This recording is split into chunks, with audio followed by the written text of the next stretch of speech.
na área de nutrição. Então, hoje nós vamos falar com a doutora Daniele Bio, achei ótimo esse sobrenome, né? Parece bem biológico. Mas olha que bacana o tema, gente. O papel da família na depressão e no transtorno bipolar.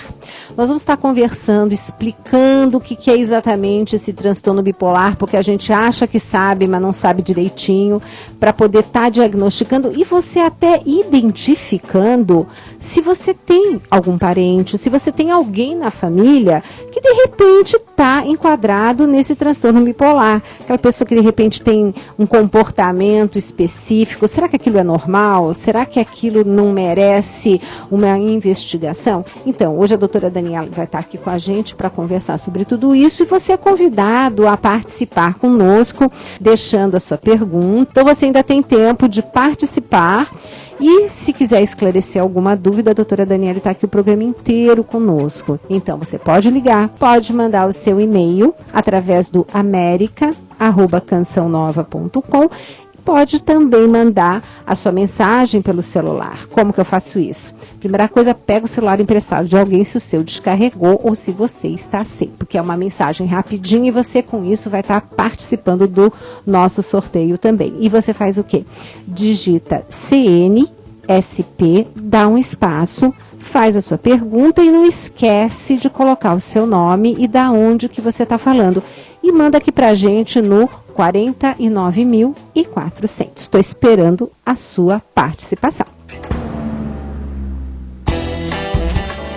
Pois é, a doutora Daniele Bio, bacharel em psicologia pela Pontifícia Universidade Católica daqui de São Paulo, com licenciatura em psicologia também pela PUC. Tem especialização em neuropsicologia pelo Serviço de Psicologia do Instituto de Psiquiatria da Faculdade de Medicina da Universidade de São Paulo. Tem especialização em psicopedagogia pela Unixul, mestre em ciências pela Faculdade de Medicina da Universidade de São Paulo, aqui pela USP. É docente responsável pelos módulos Aspectos neuropsicológicos da depressão e do transtorno bipolar e aspectos neuropsicológicos da ansiedade no curso de extensão e especialização em neuropsicologia e pelo modo de inclusão no mercado de trabalho do curso de extensão de reabilitação cognitiva do Instituto de Doenças Neurológicas de São Paulo, professor Dr. Raul Marinho Júnior.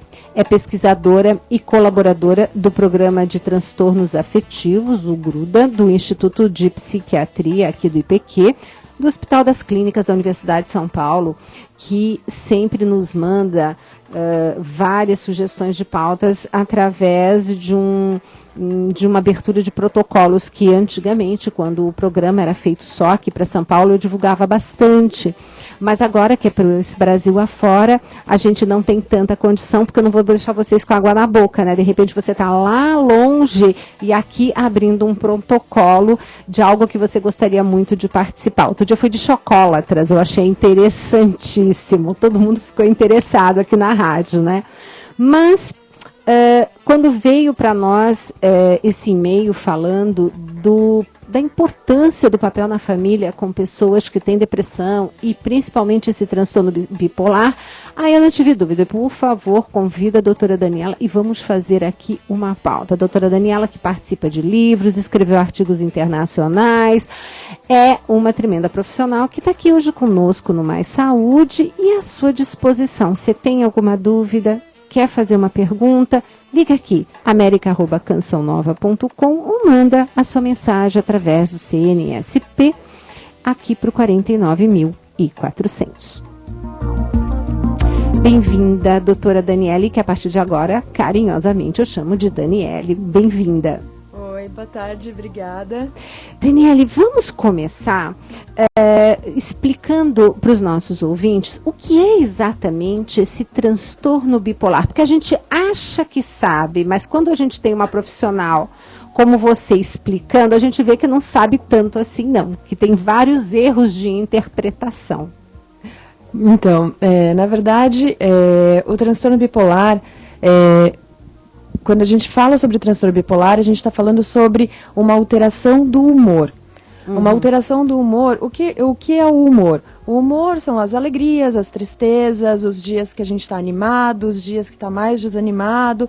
E como que isso passa a se tornar uma alteração, um transtorno? Quando a gente começa a ter prejuízos relacionados a isso. Quando esse nosso humor começa a oscilar desproporcionalmente aos eventos da nossa vida. Então, quando a gente tem um evento positivo, quando a gente arruma um emprego novo, nasce um filho, a gente fica alegre e fica animado, é o esperado.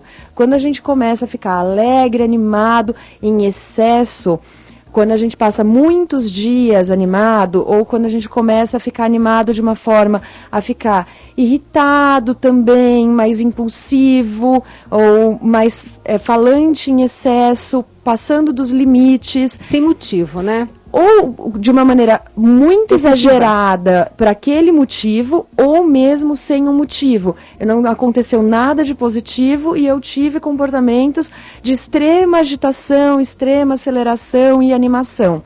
Ou ao contrário, quando acontece alguma coisa muito ruim na minha vida, eu fico triste, fico desanimado, mas isso durante alguns dias, isso não chega a prejudicar o meu trabalho, não me faz perder os meus amigos. Isso é normal, é um humor normal. Quando temos um humor patológico, uma depressão, vamos falar de uma pessoa que, em relação a um evento, passa semanas na cama sem conseguir cuidar da aparência, dos filhos, da casa, perde o emprego porque não consegue sair para trabalhar, ou que faz essas coisas com um sofrimento enorme, precisa de muito esforço para conseguir manter aquelas atividades mínimas, básicas do dia a dia.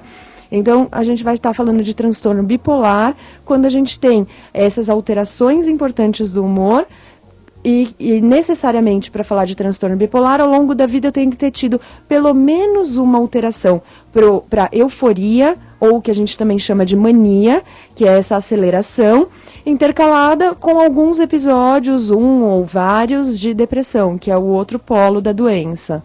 Interessante, porque quando a Daniele começou a falar sobre mania, a gente fica esperando assim, que mania é mania de alguma coisa, né? Mas mania de lavar as mãos, mania de ter tudo muito arrumado. Então a gente espera que quando se fala de mania, se seja em relação a esse tipo de comportamento. E não é, né, Daniele? Não, mania é um termo que a gente usa dentro dos transtornos de humor, mas quando a gente está se referindo a euforia, especificamente, ao polo de agitação, aceleração da doença chamada transtorno bipolar. Perfeito. E não da mania que a gente tem nas compulsões, no toque, ou que é o transtorno obsessivo compulsivo. É uma outra forma, mas no popular, mania está mais relacionado a isso. Exato, né? por isso, depois a gente precisa até ver uma pauta sobre toque, que é muito interessante também, né? Também. Bastante, mas hoje a gente vai focar. Bom, então, estamos falando de depressão e no transtorno bipolar. Então, o transtorno bipolar, você já explicou, quer dizer que não há necessidade de ser isso, assim, com muita intensidade, porque dá a impressão que você tem toda hora uma mudança de comportamento. Uma hora está eufórico, outra hora está deprimido. Uma hora está eufórico, outra hora deprimido. Não é necessário que sejam vários episódios. Não, na verdade, quando a gente tem um único episódio de mania ou de hipomania, que é uma forma um pouco mais leve desses sintomas que eu citei, a gente já tem o diagnóstico de transtorno bipolar e esse diagnóstico vai ser mantido para toda a vida, mesmo que daquele momento em diante só tenham outros episódios de depressão ou que mesmo não tenham novos episódios nem de depressão nem de euforia. Mas a partir do primeiro momento que houve um episódio de euforia, esse diagnóstico existe. E o transtorno bipolar é uma doença genética, principalmente genética, mas também com influência do ambiente. Então, o estresse do dia a dia pode desencadear novos episódios.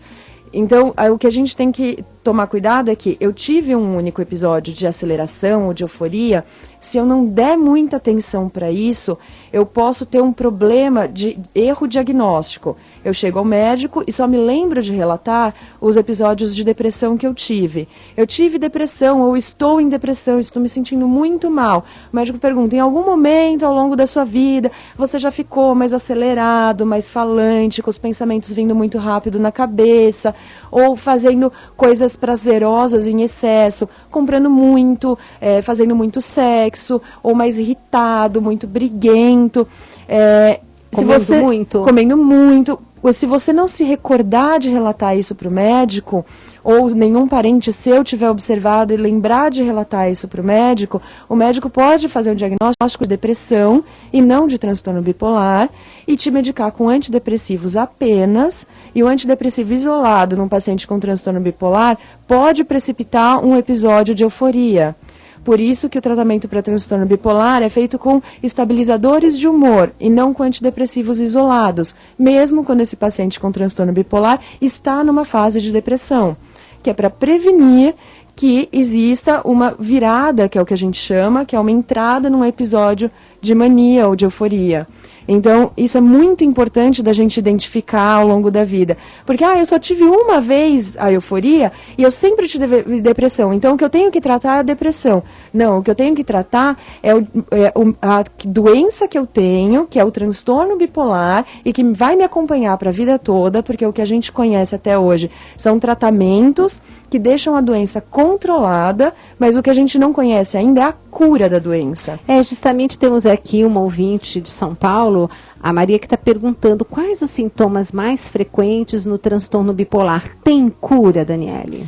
Não, o que a gente conhece até hoje, a gente tem muitos estudos genéticos, de neuroimagem, mas o que a gente sabe é que até agora o diagnóstico é clínico, o diagnóstico é a partir do relato dos sintomas, é a partir da observação dos sintomas, não tem nenhum exame. Eu vou fazer uma ressonância magnética, eu vou fazer uma tomografia, eu vou fazer um exame de sangue. Se não apareceu nada é porque eu não tenho esse transtorno. Não é verdade. O diagnóstico é feito por um médico numa conversa clínica, te questionando sobre os sintomas ou observando os sintomas que você está observando. Não existe nenhum exame que te dê esse diagnóstico. Não dá para quantificar num exame de sangue ou nem num exame de imagem no seu cérebro? Ainda não. A gente tem muitos estudos a respeito disso, mas nenhum ainda conclusivo que possa ser aplicado. E a gente também ainda não conhece a cura. Olha, então se o problema é genético ou se o problema é neurológico e está aqui, a gente conhece a cura. O que a gente conhece são tratamentos eficazes que mantêm a doença sob controle para o resto da vida e que você consegue ter uma vida normal. Claro que se eu estou estabilizado, não tenho mais nenhum sintoma, mas eu perco o emprego, eu perco a minha mãe, e isso pode ser um estresse grande o suficiente para desencadear um pequeno novo episódio, mas que daí, como eu já tenho um médico, eu vou recorrer a ele e a gente vai voltar a estabilizar. Qual é o médico que é o ideal para a gente procurar? Na verdade, para transtorno bipolar, o médico que conhece, cuida, estuda e está habilitado a mexer com as medicações corretamente é o psiquiatra. Gente, vamos parar com essa mania de achar que ir para o psiquiatra porque eu estou com algum problema muito sério, né? Precisamos desmistificar isso, não é, Daniele? Na verdade, assim, o psiquiatra, apesar de ser, muitos acharem que é o médico de louco, ele não é o médico de louco, ele é o médico que cuida do TDAH, que é aquele déficit de atenção, ele é o médico que cuida da depressão, ele é o médico que cuida de quando eu estou muito ansioso, ele é o médico que cuida quando eu tenho síndrome do pânico, ele é o médico que cuida de algumas patologias que acontecem nas pessoas e até são muito comuns, mas existe um preconceito e muitas vezes a gente vai parar na mão do neurologista, do endocrinologista, da minha ginecologista que está me tratando para depressão, e não necessariamente esses profissionais estudaram e estão tão atualizados para escolher a medicação mais apropriada para o seu caso e ter um melhor resultado. É melhor você estar na mão do profissional que realmente se dedicou a estudar isso e estuda e se mantém atualizado, tratado e que você vai ter o melhor tratamento possível do que correr o risco de tomar um antidepressivo porque aquele médico não tem tanto conhecimento, esqueceu de perguntar se na sua família tem outras pessoas com transtorno bipolar, se você já teve uma crise de aceleração, de euforia no passado e acabar desencadeando um quadro mais grave. Uhum. O psicólogo, ele não dá remédio. O psicólogo não medica. Então tá. Então, gente, é aquela história. O psicólogo tem uma outra atuação muito importante, que até nós vamos falar a respeito agora, mas não é ele a pessoa indicada para estar tratando de uma maneira porque precisa de medicamento, não é? Isso, o transtorno bipolar, ele é uma doença que vai ser tratada principalmente pela medicação. Então, gente, também não fica com essa mania de achar, porque a gente lá no consultório pega muito assim, eu não vou tomar remédio que eu vou ficar viciado, vou ficar dependente. Aí o Dr. Roque fala muito assim, aí você quer ficar dependente da doença? Porque hipertensão é a mesma coisa, você controla, graças a Deus. Então, o transtorno bipolar nós podemos controlar, não é, Daniela? Isso, como é uma doença que a gente ainda não conhece a cura, a gente vai manter ela sob controle com a medicação.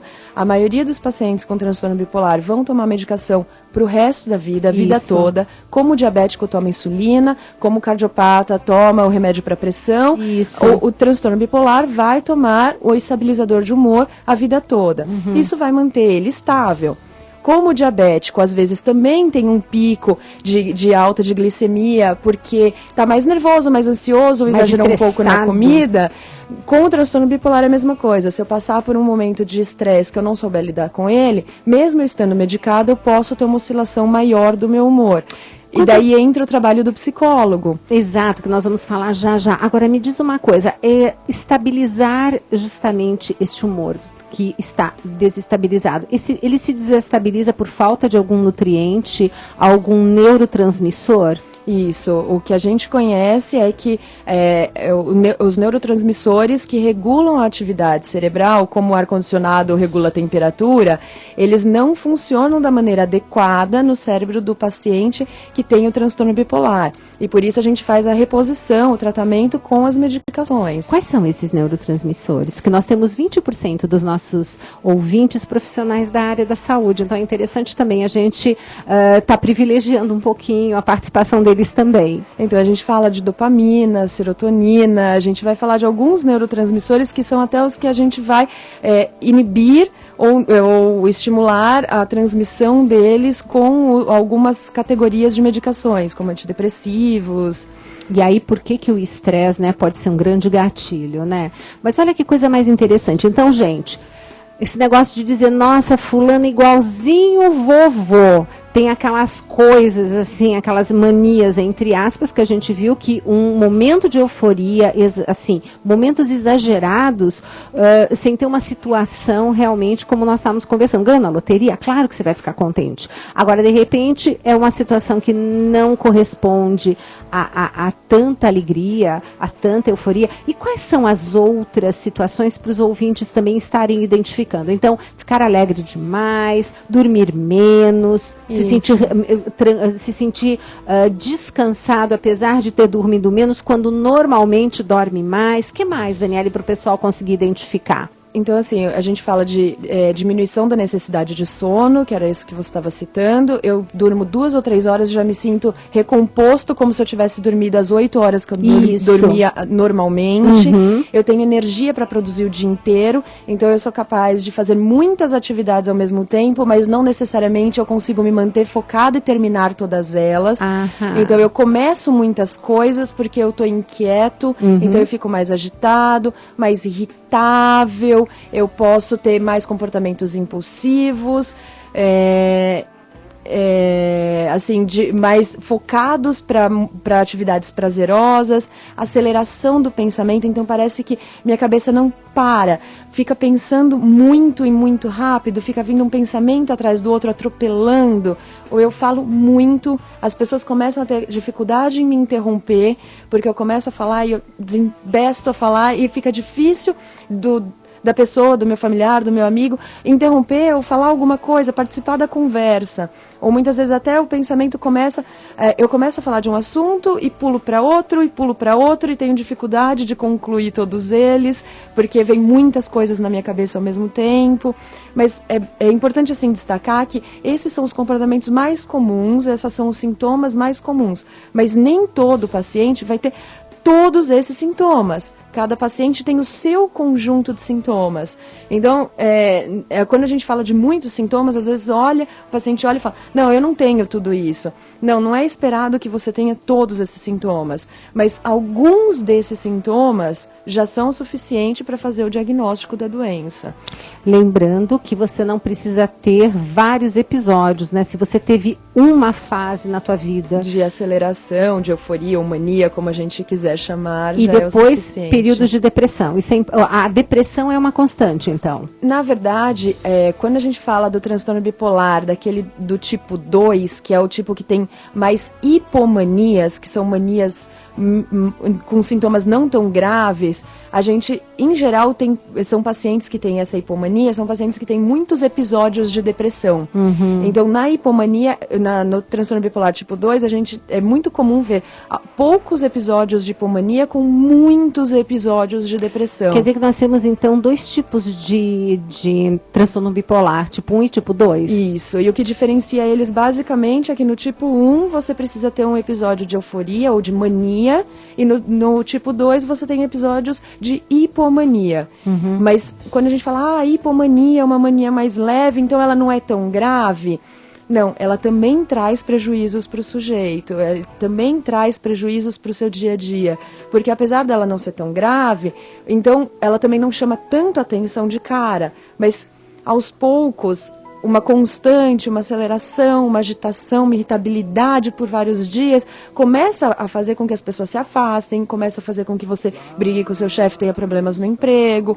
Então, não é porque a gente fala que são sintomas mais leves que eles são menos prejudiciais, que eles devem ser levados menos em consideração do que os episódios de mania. Perfeito, Daniela. E você que está sintonizando agora o Mais Saúde, nós já estamos indo para o nosso primeiro intervalo, já tem várias participações. Agora no segundo bloco nós vamos privilegiar aqui algumas perguntas que estão muito interessantes. E hoje o nosso tema é o papel da família na depressão e no transtorno bipolar.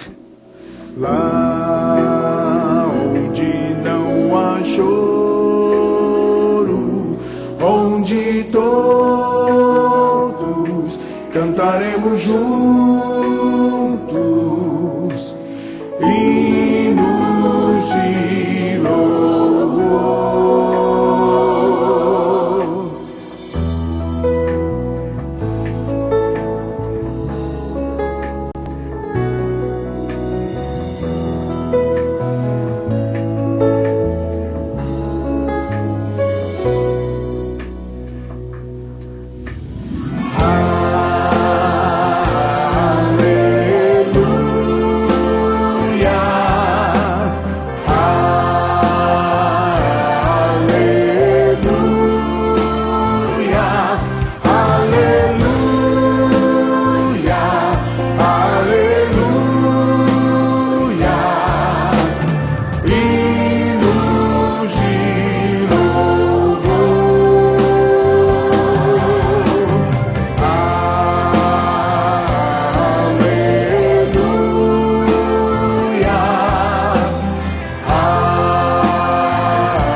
Lá está o meu tesouro, lá onde não há choro, onde todos cantaremos juntos hinos de louvor. Lá está o meu tesouro, lá onde não há choro, onde todos cantaremos juntos hinos de louvor.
Estamos apresentando Mais Saúde. Minuto com o Monsenhor Jonas Abib. Nós, em geral, pensamos assim, que Deus se chama Pai, porque os pais da terra se chamam pais. Nós dizemos que Deus é família, porque Deus é como as famílias da terra. Não, gente, é tudo ao contrário. Pai se chama Pai, porque Deus é Pai. Vocês exercem paternidade nos seus filhos, porque Deus exerce paternidade. Nós somos família, porque Deus é família. Inclusive a nossa família se chama família, porque Deus é família. Não é ao contrário. Deus quis que cada família tivesse uma representação. Vocês são os embaixadores de Deus na família que Deus lhes confiou. Você conferiu Minuto com o Monsenhor Jonas Abib. Realização: Sistema Canção Nova de Comunicação. A Rádio América continua diariamente com sua programação dinâmica, mobilizando nas 24 horas do dia vários profissionais para levar a você a melhor programação. Na segunda-feira é Conexão Canção Nova, sou eu, Flávia Soares.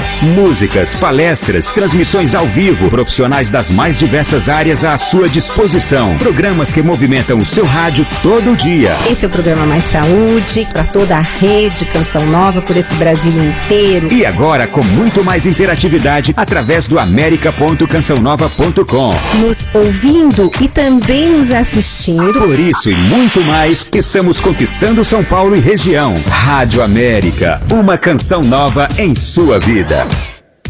Não devemos permitir que alguém saia da nossa presença sem sentir-se melhor e mais feliz.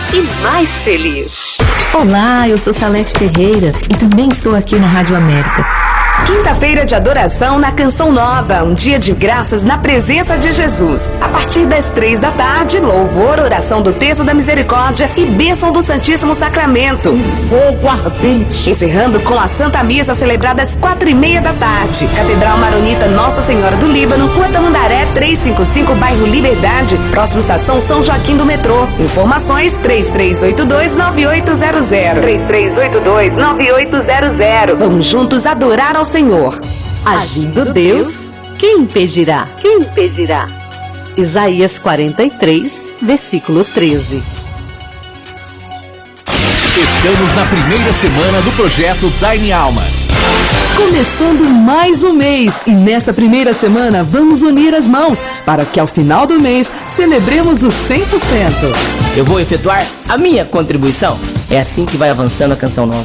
Chegaremos aos 100%. Não temos propaganda comercial porque você, sócio, está contribuindo. Projeto Dai-me Almas. Sua vida, nosso projeto. Os 100% dependem de você. Programe-se. Eu sou Flávia Soares e espero você de 1 às 4 da tarde pra gente curtir música, informação e dicas super bacanas no Conexão Canção Nova. E em seguida, rezaremos juntos o texto da Divina Misericórdia. Até lá! Canção Nova. Jornada Mundial da Juventude 2013, no Rio de Janeiro. A igreja no Brasil se prepara para em 2013, no Rio de Janeiro, vivermos a Jornada Mundial da Juventude. Jornada Mundial da Juventude, Rio 2013. Ide e fazer discípulos entre todas as nações. Rádio América. Estamos apresentando Mais Saúde. Interessantíssima a pauta de hoje com a doutora Daniele Bio, que é aqui do Instituto de Psiquiatria do Hospital das Clínicas da Faculdade de Medicina da USP.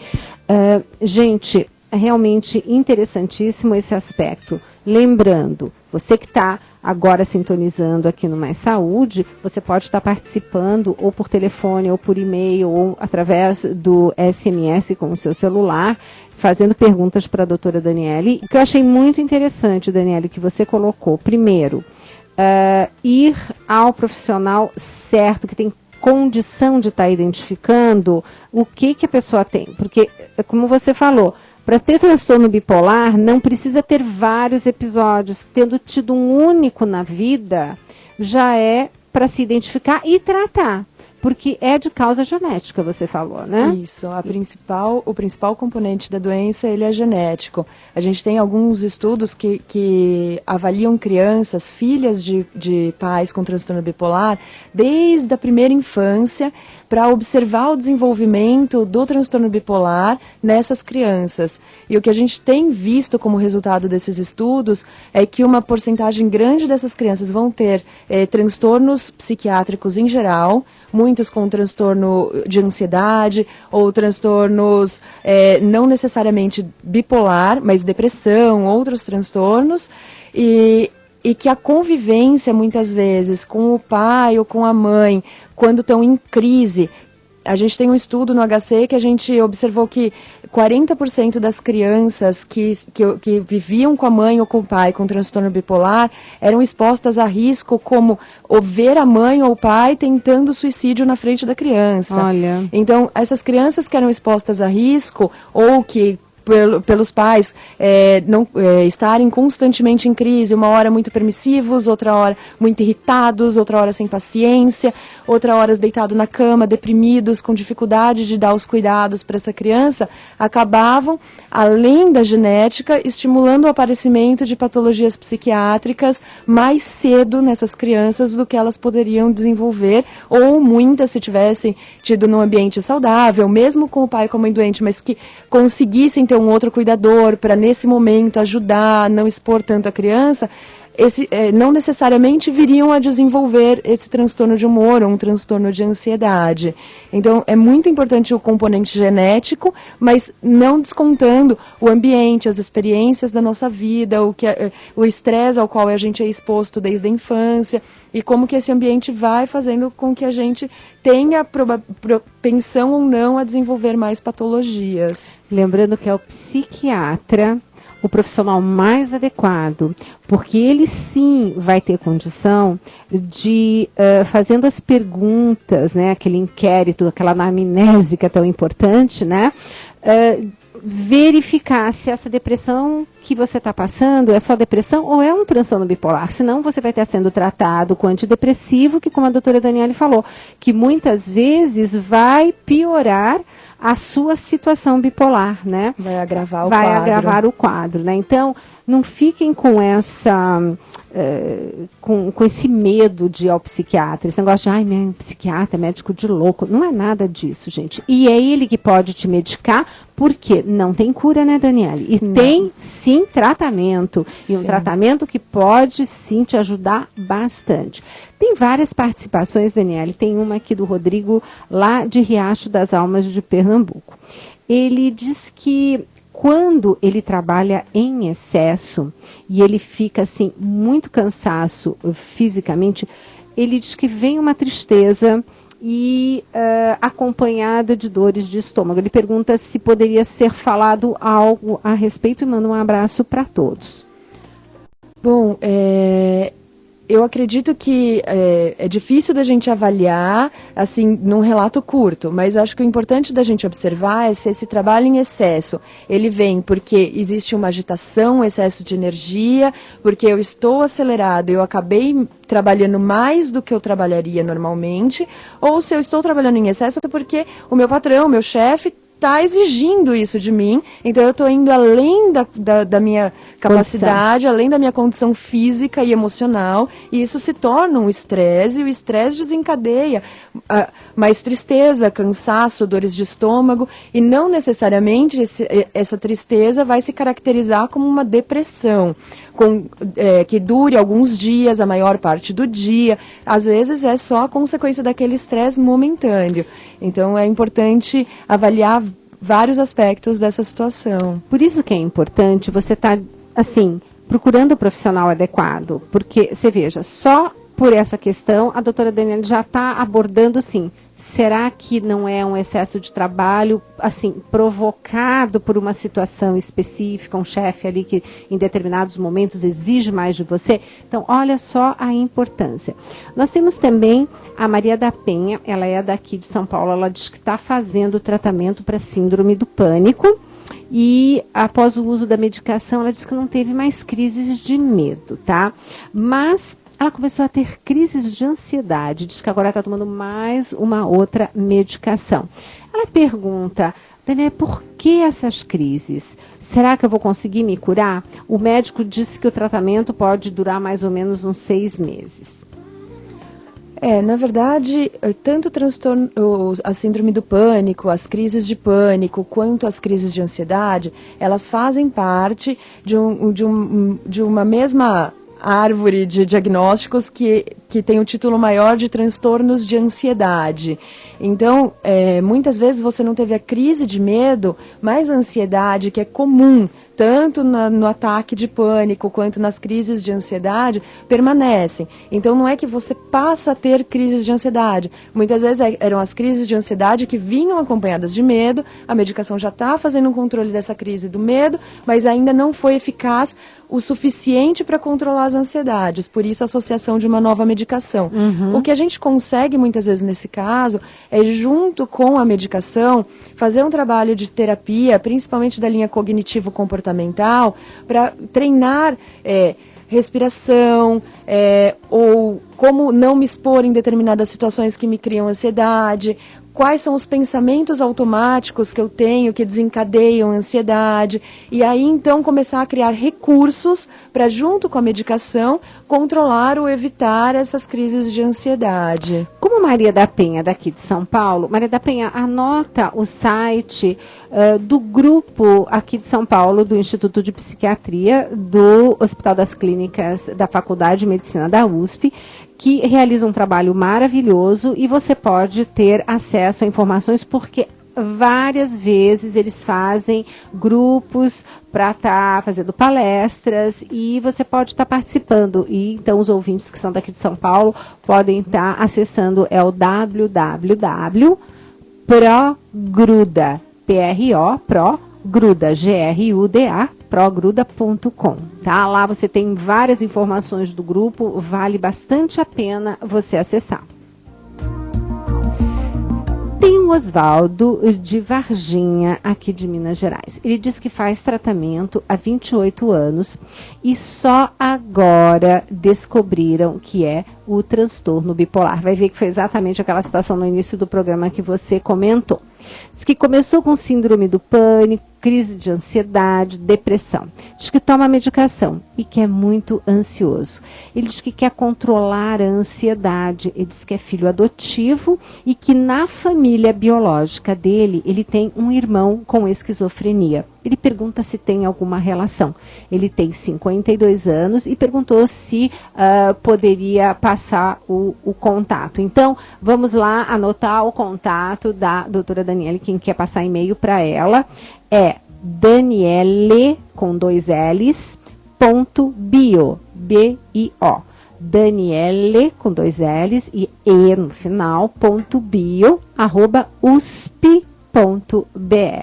daniele.bio@usp.br. Daniele, e aí com o Oswaldo? Tem a ver alguma coisa, alguém na família que é esquizofrênico com essa sintomatologia dele? Na verdade, tem alguns estudos recentes que falam de alguns componentes genéticos que estão presentes tanto na esquizofrenia quanto no transtorno bipolar. Então, a gente só não sabe assim, o quanto da genética das duas patologias são semelhantes, ou quanto tem a ver 100% ou não. Mas a gente já sabe que existe uma relação entre essas duas patologias. Então, pode ser que tenha alguma coisa a ver, mas eu acho que o importante do que ele está dizendo é assim, ele começou com síndrome do pânico, com ansiedade, com depressão, e daí agora, só depois de tantos anos, foi diagnosticado o transtorno bipolar. Que tem um tratamento e uma medicação completamente diferente, né, Daniele, de quem está com depressão apenas, né? Muitas vezes as crises de ansiedade, os transtornos de ansiedade são tratados com antidepressivos e a depressão também. E às vezes o que acontece é que esses antidepressivos vão acelerando a pessoa, deixando ela mais eufórica e daí mais predisposta a ter crises de pânico, ataques de pânico. E isso vai agravando a sintomatologia em vez de fazer o tratamento adequado. Pode ser que muitos desses ataques de pânico ou dessa ansiedade que ele tinha estavam correlacionados a períodos onde ele estava mais eufórico, mais agitado, em função de um tratamento. Ou pode ser que existam o que a gente chama de comorbidades. É quando a pessoa tem uma doença e também tem outra doença e que não necessariamente as duas doenças têm alguma relação entre elas. A pessoa, infelizmente, é portadora de duas doenças. Eu sou diabético e tenho pressão alta. Então eu tenho transtorno de ansiedade ou síndrome do pânico e tenho transtorno bipolar. Então o que a gente precisa é de um bom profissional que seja capaz de avaliar se são duas doenças juntas acontecendo no mesmo indivíduo e que não tem relação entre elas, ou se uma das doenças tem sintomas muito semelhantes ao da outra doença, então quando eu estou eufórico, eu estou ansioso, eu estou agitado e eu não estou conseguindo diferenciar se isso é uma crise de ansiedade ou se isso é uma euforia. Então o bom profissional, o profissional treinado, o psiquiatra que está habilitado para trabalhar com isso, vai conseguir fazer essa diferenciação de uma maneira mais adequada. E no caso do Oswaldo, que falou assim, eu quero controlar a minha ansiedade, isso vem bem ao encontro do tema do programa, né? Que daqui a pouquinho já acaba, que não dá conta de falar tudo que a gente quer. No seu caso, Daniele, que é exatamente o papel do psicólogo dentro da atuação na família, que tem justamente pessoas com depressão, com essa síndrome. Qual que é o papel desse profissional? Como que você pode estar ajudando? Na verdade, o papel do psicólogo é principalmente trabalhar ou com o paciente, ou com a família, ou ambos, no que a gente chama de psicoeducação. É ensinar para a família e para o paciente sobre a sua própria doença, como lidar com o estresse, como agir em situações de estresse, como agir em situações de ansiedade, como não criar um ambiente em casa estressante, que desencadeie novas crises, como fazer essa família entender a doença e poder observar e ajudar o paciente. Se eu entendo da doença do meu parente, do meu filho, do meu marido, da minha mãe, e eu sei os sintomas, eu sei como inicia uma nova crise. Então eu sei que, geralmente, quando ela começa a acordar no meio da noite, ou quando ela começa a dormir mais tarde, ou quando começa a dar umas respostas mais atravessadas, é porque uma nova crise está por vir. Eu posso estar iniciando uma nova crise. Então, se eu sou um familiar e eu consigo perceber isso, se eu me eduquei, eu conheço a doença do meu parente, eu posso ajudar ele, a mostrar para ele, olha, você percebeu que você dormiu mais tarde? Será que não era bom a gente ligar para o seu médico e ver se não precisa de um ajuste na medicação? Perfeito. A gente pode prevenir uma nova crise grave, com muitos prejuízos, porque a crise faz com que as pessoas tenham mais preconceito, que os amigos se afastem, ou que você perca o emprego, porque está irritado, está arrumando muita confusão. Uma briga no trânsito que pode ser ter consequências dramáticas. Ou muitas vezes até em função dos sintomas ou da depressão ou dessa agitação que não para e que me deixa muito irritado. Tem muitos pacientes que acabam usando álcool e drogas como paliativos para se sentirem menos deprimidos ou menos angustiados e agitados. Então, para a gente evitar um problema maior, se a família dá o suporte, se a família entende, se ela não tem preconceito, se ela não discrimina o familiar com esse transtorno, a gente consegue evitar novas crises, a gente consegue ajudar o paciente a perceber esses sinaizinhos de que a gente pode tomar uma atitude antes de que a coisa fique grave, antes que fique pior para voltar atrás.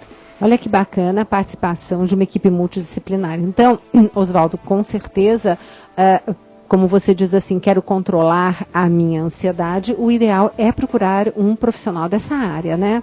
Com a terapia, tanto individual quanto familiar, dependendo do caso dele, aprender a lidar com esses sintomas de ansiedade, de estresse e até conhecer melhor. Bom, só depois de 28 anos de tratamento eu tenho transtorno bipolar. Quais são os sintomas? Quais desses sintomas eu já vim apresentando? Como que eles eram? Como eles são? Como que eu faço para evitar que isso volte a acontecer? Como eu faço para que minha vida tome um rumo e que as pessoas não tenham preconceito em relação a essa minha doença? Então, eu acho que é importante a terapia, porque você aprende a lidar com essas situações e evitar novas crises, porque quando você tem uma nova crise, o médico vai precisar mexer na medicação, aumentar a dose, mudar a medicação. O que não é bom, assim, não é gostoso para o paciente, porque essa fase de adaptação numa nova medicação tem efeitos colaterais, é algo que demora um tempo para ajustar a dose para o paciente começar a se sentir melhor novamente, tem os prejuízos. Então, é claro que o trabalho em conjunto ele é mais eficaz. Olha a importância da informação, né? Então, um programa como esse hoje, quanta informação, Daniela, você hoje está atingindo uma população enorme nesse Brasil inteiro, que muitas vezes, nossa, quer dizer que um episódio já pode, então, diagnosticar como transtorno bipolar. Então, quanta gente com depressão, né? E tem uma questão aqui da Alzira, que ela diz que o filho está com depressão, iniciou tratamento, mas que agora não quer mais tomar medicação. Diz que não aceita mais, não quer mais se tratar. E ela diz que não sabe como ajudá-lo. Que quando está em crise ele fica agressivo e não aceita a ajuda da família. E aí? Na verdade, isso é uma questão muito frequente. Quando a gente fala com pacientes de transtorno bipolar ou pacientes que tiveram depressão ao longo da vida, os pacientes todos eles falam, eu tenho que confessar que teve pelo menos uma ou duas vezes ao longo da minha vida que quando eu me senti melhor, eu pensei, para que eu preciso continuar com essa medicação? E acabou interrompendo. Não é legal, porque os sintomas vêm mais graves, porque a medicação vai ser mais difícil de acertar da próxima vez, mas em geral eles fazem isso. Se eu não precisei da medicação antes, por que agora eu vou ter que tomar para sempre? Então, o que acaba acontecendo é que quando ele acaba voltando a ter sintomas, que ele compreende que eu não podia ter parado a medicação e acaba se arrependendo. Talvez o que seja importante no caso dela, que ele não é a primeira vez que ele faz isso, é poder ter um bom diálogo com o médico, de repente com o psiquiatra, de repente procurar terapia, porque daí o filho dela pode, aos poucos, ir entendendo que essa oscilação do humor está me trazendo prejuízo. Muitas vezes eles só entendem a necessidade do tratamento quando a gente aborda com eles os prejuízos que eles estão tendo. Quando você consegue mostrar, olha, você antes tinha tantos amigos e agora não tem, você tinha uma namorada e não tem, você perdeu seu emprego, ou você deixou de fazer tal coisa, você tinha tal sonho que ficou pelo caminho. Quando você mostra os prejuízos, eles acabam entendendo melhor a necessidade do tratamento. Só que uma coisa que a gente precisa focar muito, que é muito importante, é que pacientes com depressão ou com transtorno bipolar, principalmente na fase depressiva, muitos deles têm tentativas de suicídio, ou pensamentos ou ideias de suicídio. Isso tem que ser levado em conta. Sim, porque não é porque ele fala, diz que quem diz que vai se matar é porque não se mata, nada disso, Isso né? Não é verdade. Principalmente quando o paciente está deprimido, mas ele ainda está um pouco com os pensamentos acelerados, ou ainda está um pouco mais irritável. Isso acontece, eles realmente tentam e alguns conseguem acabar se matando. Então, assim, a gente não pode deixar isso de lado. Ele não quer tomar o remédio, então ele para o remédio. O que eu posso fazer? Bom, se existe risco para a vida dele ou para a vida dos outros, porque ele fica agressivo, então ele pode ter uma briga no trânsito, pode acabar machucando alguém, ou se machucando por arrumar encrenca, ou se ele pode pensar em fazer algo contra a própria vida, é o caso de conversar com o seu psiquiatra, com o psiquiatra do seu filho, sobre a possibilidade de uma internação, mesmo que involuntária, mesmo que contra a vontade dele. Quando a gente fala sobre colocar a sua vida ou a vida dos outros em risco, a gente não pode falar, mas ele não quer. Bom, se ele não quer, no transtorno bipolar e na depressão, a minha capacidade de crítica, de julgamento sobre a realidade está afetada. Eu não consigo olhar para a realidade e ter uma capacidade de pensar e analisar e tomar a decisão acertada. Porque eu estou me achando muito mais poderoso, porque eu estou me achando muito melhor, porque eu estou acelerado, porque eu sou mais capaz do que todo mundo, ou eu estou me achando muito mal porque a vida não tem graça, porque o mundo não vale a pena. Então, assim, o viés do humor na interpretação dos fatos é muito importante. Então, ele não tem a capacidade de julgamento e crítica adequadas quando ele está em fase sintomático. Então, alguém responsável por ele tem que ter essa capacidade de julgar a situação e, se necessário, conversar com o médico sobre uma internação para protegê-lo dele mesmo, ou para proteger as pessoas que estão em volta. E a internação não é largar lá num hospício, num lugar onde eles vão ficar amarrados.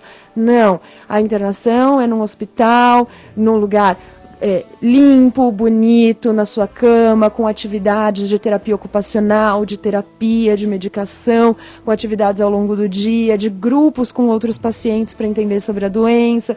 Então não é amarrar num hospício e largar lá. Hoje em dia, a internação psiquiátrica é uma coisa muito diferente do que era alguns anos atrás. Tem que acabar esse preconceito, né? E muitas vezes é necessária. E é necessária para pacientes com transtorno bipolar, tanto quando estão muito deprimidos, gravemente deprimidos, sem poder dar conta das atividades básicas, quando estão acelerados, agitados demais, a ponto de fazer alguma besteira.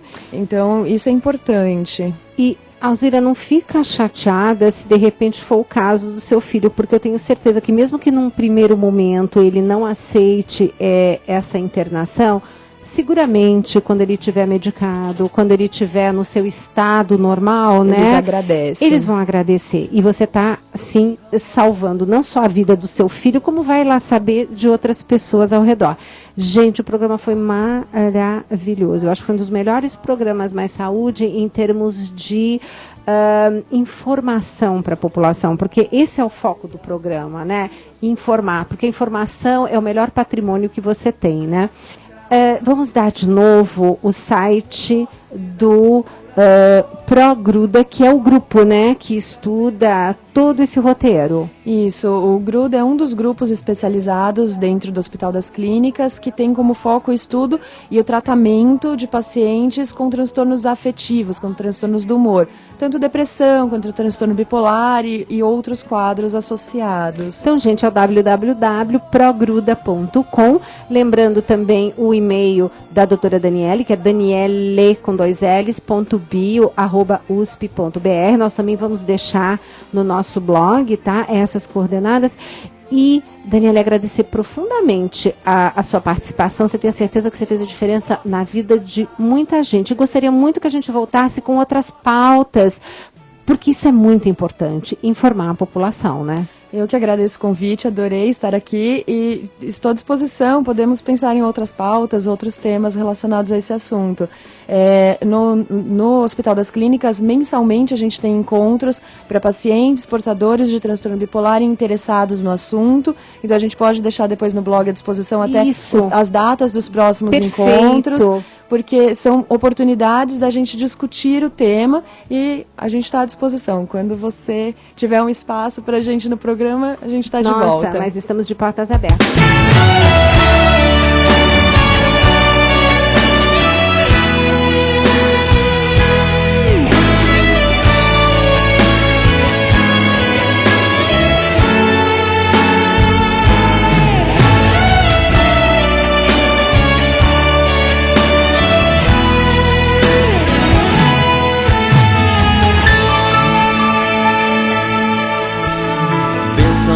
São derramadas a cada instante. Há sempre um novo milagre para acontecer. Deus quer quebrar as cadeias, romper as correntes. Quer libertar e curar todo aquele que crê. Tomo posse da graça de Deus, tomo posse da cura, Senhor, tomo posse da bênção de hoje. Eu tomo posse da graça de Deus, tomo posse da... Acabamos de apresentar Mais Saúde. PHN com Dunga. Depois que Jesus morreu e ressuscitou, anos depois, aquela estrutura enorme de pecado que era Roma, com todo o império de César. César era o título dado ao imperador. Então, o imperador era Augusto, então Augusto César. Depois vieram outros César. Então, todo aquele império foi simplesmente cavocado por baixo pela ação dos primeiros cristãos, que iam se dando as mãos, que iam formando comunidades cada vez mais carismáticas, que iam partilhando os seus bens, que iam conquistando cada vez mais pessoas, soldados, generais, autoridades do governo, cobradores de impostos, foi minando, foi conquistando, foi convertendo, e de repente Roma cai, o Império Romano cai, e surge então, por ordem até do imperador, o cristianismo. PHN com Dunga. Nas 24 horas do dia, a Rádio América acompanha você com o melhor de nossa programação. Informação, entretenimento, formação espiritual, guia cultural, programas voltados à saúde, show.